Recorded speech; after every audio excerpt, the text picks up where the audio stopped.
Hello everyone, good morning all of you. Welcome to social education classes. जैसा कि हमने last video में perimeter पढ़ा था, पेरीमीटर में हमने perimeter of triangle, perimeter of rectangle and perimeter of square सब कर लिया था। आज हम करेंगे एरिया। तो एरिया को स्टार्ट करने से पहले मैं बोलना चाहूँगी कि आप लोगों को जो भी डाउट होता है तो आप मेरे कमेंट बॉक्स में कमेंट करके बताएं और मेरे चैनल को सब्सक्राइब करें, लाइक करें, शेयर करें, कमेंट करें ताकि मेरा चैनल ग्रो हो, बिकॉज़ आपकी हेल्प की नीड है। तो चलिए फिर हम बिना टाइम वेस्ट करे अपना लेक्चर स्टार्ट करते हैं। आई होप आप सभी लोग मस्त होंगे, स्वस्थ होंगे, अच्छे से पढ़ाई चल रही होगी। ठीक है, चलिए हम अपना स्टडी स्टार्ट करते हैं। फिर हम करेंगे एरिया। तो एरिया क्या होता है, तो यहाँ देखिए, the amount of region enclosed by a close figure is called its area. तो क्या होता है एरिया, कि अगर कोई ऑब्जेक्ट है, ओके, इनक्लोज फिगर है और वो जितना जगह ले रही है, लाइक ये नोटबुक है, मैंने इस नोटबुक को यहाँ पे पुट कर दिया। अब इसने कहाँ तक जगह लिया है, यहाँ तक जगह घेरा है ना इसने, यहाँ तक इसने एरिया को कवर कर लिया है। तो यही, यहाँ तक इसने स्पेस को कवर कर लिया है, तो यही एरिया है। ठीक है, जैसे मैंने इस पेंसिल को रखा, इस पेंसिल ने यहाँ तक एरिया कवर करा है, इस पेंसिल ने यहाँ तक एरिया कवर, यहाँ तक स्पेस कवर कर लिया है, तो दिस इज़ एरिया। तो किसी भी ऑब्जेक्ट्स के द्वारा घेरे गए स्थान या जगह, जितना उसने जगह लिया है वही एरिया होता है। ठीक है, तो अब हम थोड़ा सा एक एग्जांपल समझा दूँ ताकि आपको और क्लियर कट हो जाए। देखिए, a floor is 5 metre long and 4 metre wide है। A square carpet of 3 metre is laid on the floor. Find the area of the floor that is not carpeted. It means क्या हुआ, एक floor है वो 5 metre long है और 4 metre broad है, okay, और उस पर एक स्क्वायर शेप में कारपेट को बिछा दिया है, जैसे हम घर में बिछा। ठीक है, 4 मीटर स्क्वायर कारपेट को उसने लेट कर दिया है, फ्लोर पे बिछा दिया है। अब कह रहा है find the area of the floor that is not carpeted. जैसे मान लीजिए कि ये हमारा एक फ्लोर है, ठीक है, और मैंने इस शेप में कारपेट लाई और मैंने यहाँ तक इसको बिछा दिया। ठीक है, अब ये कह रहा है कि find the area of the floor, उस फ्लोर का एरिया निकालिए जहाँ तक कारपेट नहीं बिछा गया है। तो ये देखिए इतना सारा खाली है, इसी सब का एरिया निकालना है। तो हम इस चीज़ के एरिया निकालने के लिए हम क्या करते हैं, जो हमारा बड़ा वाला एरिया रहता है, ठीक है, जो हमारा बड़ा फिगर का एरिया होता है उसका एरिया निकालते हैं, फिर छोटे वाले का एरिया निकालते हैं और बड़े वाले एरिया में से छोटे वाले को हम माइनस कर देंगे। तो जो हमारा अनकवर्ड है, जो हमारा नहीं बिछा है जहाँ पर कारपेट, वो वाला एरिया निकल जाएगा। ठीक है, हम एक क्वेश्चन और भी करेंगे कि एक पार्क होता है, पार्क में टहलने की जगह पर और सड़क की जगह पर, जैसे मान लीजिए कि ये है पार्क, ठीक है, और यहाँ पे इसके साइड में चल रहे हैं, इसके साइड में रनिंग लगा रहे हैं, जो भी कर रहे हैं। तो अब ये पूछेगा इसके और इसके बीच का एरिया बताओ, इसका मतलब ये निकालने के लिए कहेगा। ओके, हम देखेंगे अभी क्वेश्चन, ये निकालने के लिए कहेगा। तो चलिए पहले मैं इसको देखूँ, इसको एक्सप्लेन कर दूँ कि कैसे निकाला है। तो सबसे पहले हम क्या निकालेंगे कि फ्लोर का एरिया कितना है। तो अच्छा, शेप कौन सा दिया हुआ है, फ्लोर वैसे स्क्वायर में है, ठीक है, स्क्वायर में नहीं, फ्लोर हमारा स्क्वायर में होता है, 5 मीटर नहीं, स्क्वायर होता है। तो उस स्क्वायर मतलब क्या होता है, जिसके 4 साइड्स इक्वल होते हैं।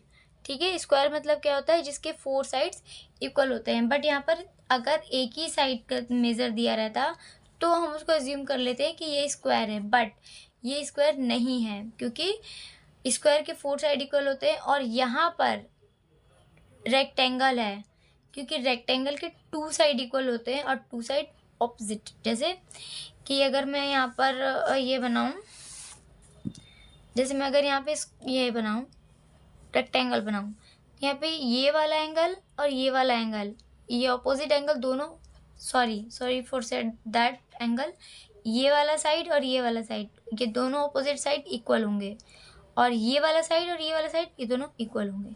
अगर ये 2 सेंटीमीटर गिवन रहेगा तो ये भी 2 सेंटीमीटर हो जाएगा, 2 सेंटीमीटर। ये 3 सेंटीमीटर रहेगा तो ये भी 3 सेंटीमीटर हो जाएगा। ठीक है, तो इस तरह से हमारा एरिया के 4 साइड इक्वल होते, स्क्वायर के 4 साइड इक्वल होते हैं और रेक्टेंगल के 2 साइड इक्वल होते हैं, ऑपोजिट है। ठीक है, चलिए अब हम इसको करते हैं। तो ये हमारा किस में है, इसका मतलब ये हमारा रेक्टेंगल शेप में है। तो ये रेक्टेंगल शेप में है। अब ये कह रहा है एरिया ऑफ, हमें कह रहा है निकालना है area of rectangle, area of rectangle, area of rectangle निकालना है। एरिया ऑफ रेक्टेंगल का फॉर्मूला क्या होता है, L into B, length into breadth. तो लेंथ कितना था, लेंथ है 5 मीटर, 5 मीटर और 4 मीटर, 5 मीटर और 4 मीटर, यही था ना, 5 मीटर 4 मीटर। तो ये 20 स्क्वायर आ गया। ठीक है, ओके, 20 मीटर स्क्वायर। अब क्या निकालना है, ये तो हमारा एरिया ऑफ रेक्टेंगल किसका, फ्लोर का आया। ठीक है, अब हमें कारपेट का निकालना है, कारपेट। बट एक चीज़ ध्यान दीजिए, कारपेट कौन से शेप में है, स्क्वायर में है। एरिया ऑफ कारपेट, कारपेट, इसका एक साइड दिया हुआ है 3 मीटर। ठीक है, तो इसको 4 साइड इक्वल होते हैं, तो 4 साइड इक्वल होंगे और एक साइड दे रखा, तो एक दिया है तो स्क्वायर होता है इसका। ओके ओके, तो क्या है, 3 मीटर है, 3 मीटर है। ठीक है, और वैसे एरिया ऑफ स्क्वायर का फॉर्मूला क्या होता है, तो साइड इंटू साइड होता है। तो साइड कितना है, 3 इंटू 3, तो कितना हो गया, 9। ठीक है, अब क्या बोल रहा है कि find the area of the floor that is not cover, cover नहीं है। तो uncover, uncover floor, uncover floor कितना है, तो यहाँ फ्लोर का floor area minus carpet area, carpet area. तो फ्लोर एरिया कितना निकला, 20 माइनस कारपेट एरिया कितना, 9, तो क्या निकला, 11। ठीक है, 11 निकला स्क्वायर मीटर, या मीटर स्क्वायर लिख दीजिए, हो गया। यही आपसे इसने क्वेश्चन पूछा था। चलिए हम एक और क्वेश्चन को समझते हैं। ठीक है, 4, can you visible it, no, देखिए 4 square flower beds, each of the side 4 meter. Next example, 4 square flower beds, each of side 4 meter area in 4 corner on a piece of land 12 meter long and 10 meter wide। क्या कह रहा है कि 4 square का flower bed है। ठीक है, flower bed है वो 4 स्क्वायर में है। ठीक है, ईच ऑफ साइड, उनके सबके, मतलब ईच जब भी देता है समझ जाइए एक का वैल्यू दिया हुआ है, एक का है वो, एक साइड का 4 है। ठीक है, इन 4 कॉर्नर, और कॉर्नर कितने, 4 है, 4 कॉर्नर भी है और 4 बेड भी है। Piece of land 12 meter, 12 meter long and 10 meter wide. Find the area of remaining part of the land. ठीक है, तो अब यहाँ देखिए ये हमारा फ्लावर बेड होगा और ये हमारा फोर कॉर्नर ऑफ लैंड का होगा, ठीक है। लैंड के फोर कॉर्नर है, ये हमारा फ्लावर बेड है और ये लैंड का फोर कॉर्नर है, ठीक है। रिमेनिंग अभी इसको निकालने के लिए कह रहा है, ये क्या बोला है क्वेश्चन में, फ्लावर बेड है, ठीक है। कौन सी शेप में है ये, एक ही शेप में है, ठीक है। ये फ्लावर बेड है, अभी कह रहा है कि फोर कॉर्नर है इसके, ठीक है। फोर कॉर्नर पे बना हुआ है, अब इसको निकालने के लिए कह रहा है, ठीक है। तो सबसे पहले हम बड़े वाले का निकालेंगे, ठीक है। तो area of flower bed, area of flower bed निकालेंगे हम, ठीक है। लेंथ दे दिया है, विड्थ दे दिया है, ठीक है। फोर कॉर्नर लेंथ दे दिया है, देखिए लेंथ 12 मीटर और विड्थ, लेंथ 12 मीटर और विड्थ 10 मीटर, ठीक है। अब हमें निकालना है पूरे लैंड का, निकालना है पूरे लैंड का, whole land area, area of whole land, ठीक है। तो L इंटू बी, इसका मतलब 12 इंटू 10 120 मीटर स्क्वायर, ठीक है। ओके, अब क्या निकालेंगे, side length of the four corner, ये चार कॉर्नर पे साइड लेंथ है ना, इनका निकालेंगे। तो ये कौन सी शेप में है, स्क्वायर शेप में है, तो area of square, area of square, ठीक है। तो एरिया ऑफ स्क्वायर का क्या होता है,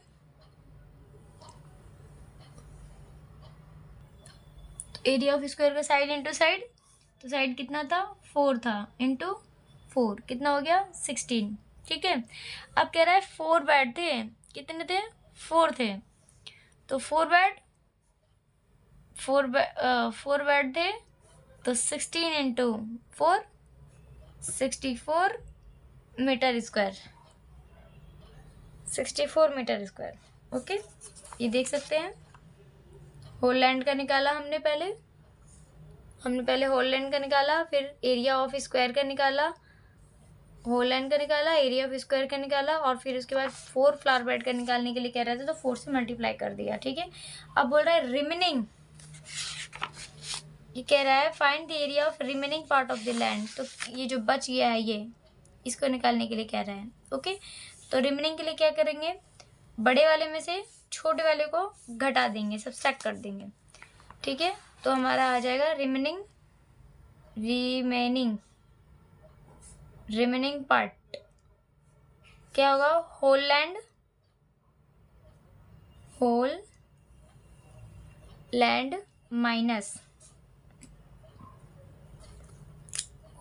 माइनस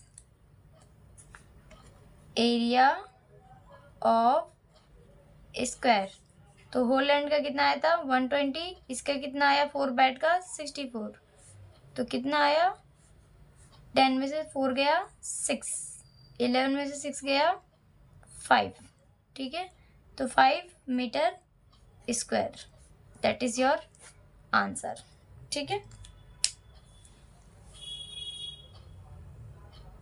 यहाँ देखिए एक और क्वेश्चन समझते हैं, बस एक्सप्लेन कर देती हूँ, बाकी का हम कल देख लेंगे, क्वेश्चन एक्सप्लेन कर देती हूँ, ओके।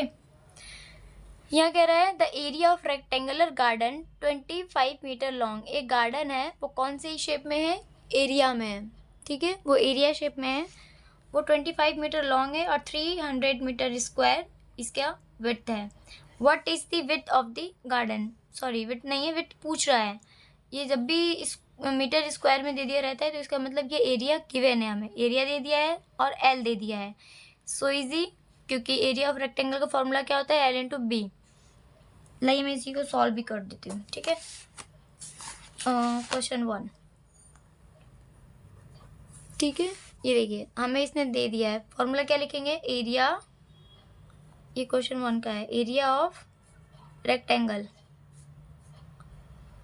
एरिया ऑफ रेक्टेंगल, इसके फॉर्मूला होता है एल इंटू बी, ओके। तो ये हमें दे दिया है, क्योंकि हमारा इसका यूनिट ही होता है एरिया का मीटर स्क्वायर, ये हमारा दे दिया है 300 meter square equal to L कितना है 25 मीटर इंटू बी नहीं गिवन है, बी हमने एज इट इज़ लिख दिया। अब क्या करेंगे, ये b को यहीं छोड़ेंगे, इसको हम यहाँ लेकर आएंगे। तो 300/25, यहाँ क्या बच गया b। तो b इज इक्वल टू ये कितना आ जाएगा, तो ये 25 से 300 में 12 कटने पे आ गया। इसका मतलब हमारा वृत्त आ गया। यही हमें पूछा था इसने, विड्थ। ठीक है, विड्थ हमसे इसने पूछा था, आंसर आ गया। अब नेक्स्ट करते हैं, what is the cost of tilling a rectangular plot of land. अब हम इसको कल करेंगे। ओके, आज के लिए इतना ही, आगे कंटिन्यू हम कल करते हैं। तो आप स्वस्थ रहिए, मस्त रहिए, पढ़ाई करते रहिए और मेरे वीडियो को फुल वॉच करिए और सब्सक्राइब करना ना भूलें, लाइक करना ना भूलें और कमेंट एंड शेयर भी ज़रूर करें। Thank you for watching my videos.